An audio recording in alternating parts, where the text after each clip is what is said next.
Hello les amis, j'espère que vous allez bien. Aujourd'hui, j'avais envie de vous parler d'un film que j'ai vu hier et qui a suscité énormément de réactions chez moi.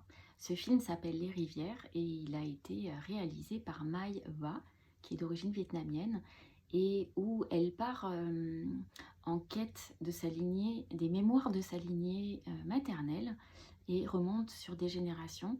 Et j'ai été extrêmement touchée par ce film pour plein de raisons différentes en fait.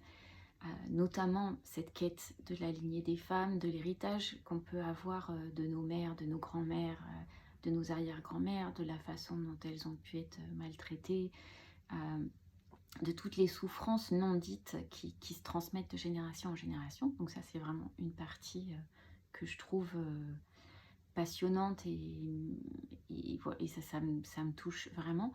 Mais ce qui m'a touchée énormément, c'est le regard d'artiste que Maïva a sur ce qu'elle vit et la façon dont elle le partage au monde en fait. Parce que c'est un documentaire, donc elle filme son quotidien, elle filme sa quête, après elle a fait le montage. Et en fait, elle offre avec toute sa créativité, tout son, tout son bagage de beauté à travers son regard, elle offre la vision de ce qui la traverse et de ce qui est présent en elle à ce moment-là.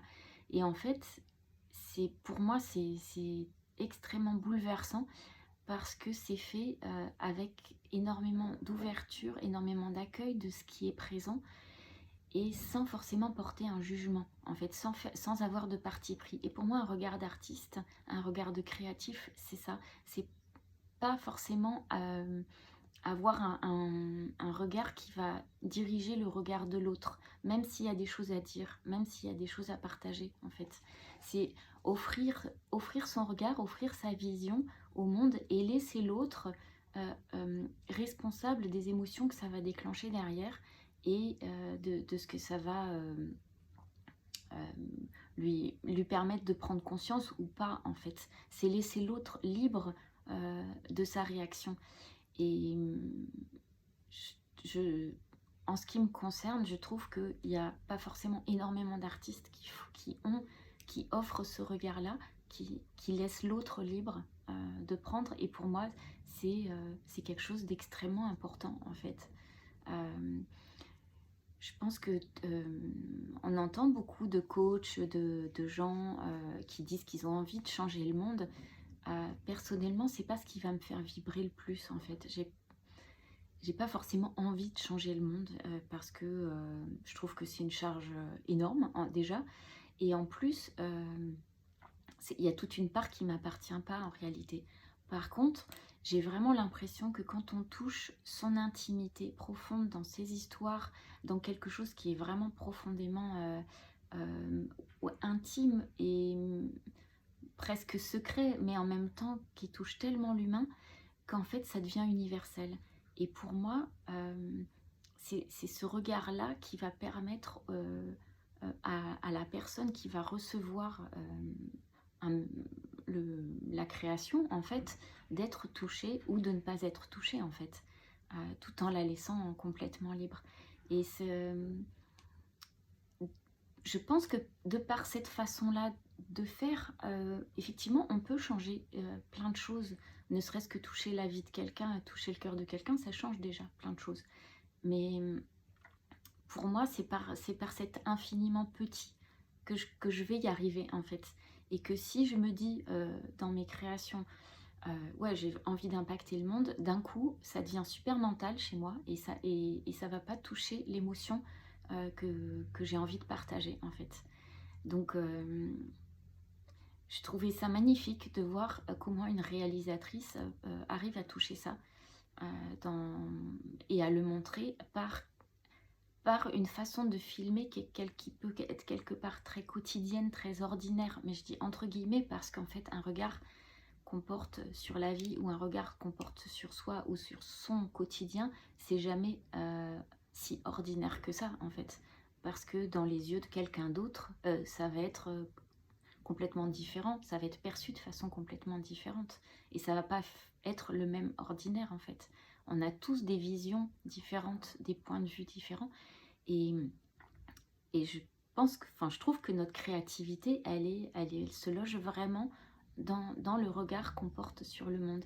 Et que en le partageant, ben, ça permet vraiment de rentrer en communication subtile avec les autres. Donc voilà, j'avais envie de vous partager ça. Je ne sais pas trop ce que vous en pensez, mais ça m'intéresserait vraiment de le savoir. Et du coup, ça m'a amené aussi une réflexion de me dire que quand on critique sa propre créativité et qu'on ne se laisse pas traverser par le regard qu'on peut apporter, qu'on est tout le temps en train de le juger, de dire ah ouais non mais c'est pas assez bien, c'est ceci, c'est machin, mais finalement on s'auto-sabote et nos créations on les porte pas au monde en fait. Et, et c'est finalement, on a l'impression quand le résultat final est là que c'est extrêmement courageux euh, de montrer le produit final, enfin la création finale, de la montrer et de la partager.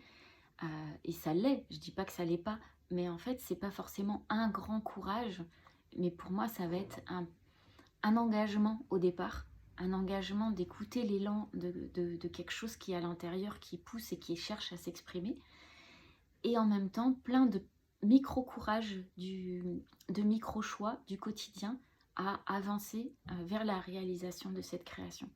Et, et c'est là où c'est profondément humain et c'est profondément beau. Donc voilà, et ça me touche. Aujourd'hui, ça va être une vidéo peut-être un petit peu plus courte que d'habitude, mais voilà, j'avais envie de partager avec vous que quand on écoute trop son esprit critique, son juge intérieur, et bien finalement on n'avance pas à grand chose en termes de créativité, mais ça s'applique à n'importe quoi d'autre en réalité. Et que ça ne veut pas dire que l'esprit critique soit plus là, ça veut juste dire que il est là, mais c'est pas lui que je choisis d'écouter en fait. C'est pas lui que je choisis d'écouter pour l'étape à laquelle j'en suis. Par contre, je trouve que cet esprit critique a des aspects positifs parce qu'il pousse derrière. Pour moi, il y a un besoin d'amélioration ou de peaufinement ou de perfectionnement, sans que ce soit forcément négatif. C'est à l'extrême que ça devient négatif. Donc, quand je rencontre ce critique intérieur qui me dit « Oh Guylaine, c'est pas terrible, etc. » Je lui dis « Chut, on verra ça plus tard.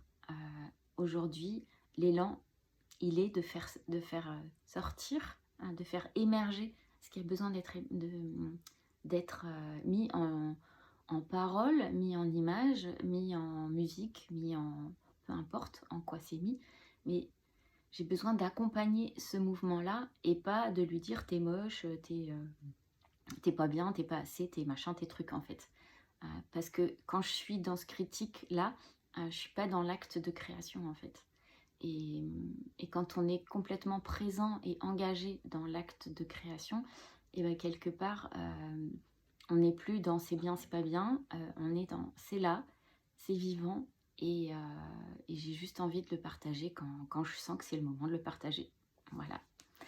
Donc, c'était une petite vidéo, on va dire un petit peu, peut-être avec un peu moins de fil conducteur, mais c'était un partage que j'avais envie de vous faire. Et je serais ravie d'échanger avec vous si vous avez des questions ou des envies ou des commentaires. Et je vous souhaite une belle fin de journée et je vous embrasse. Ciao, ciao!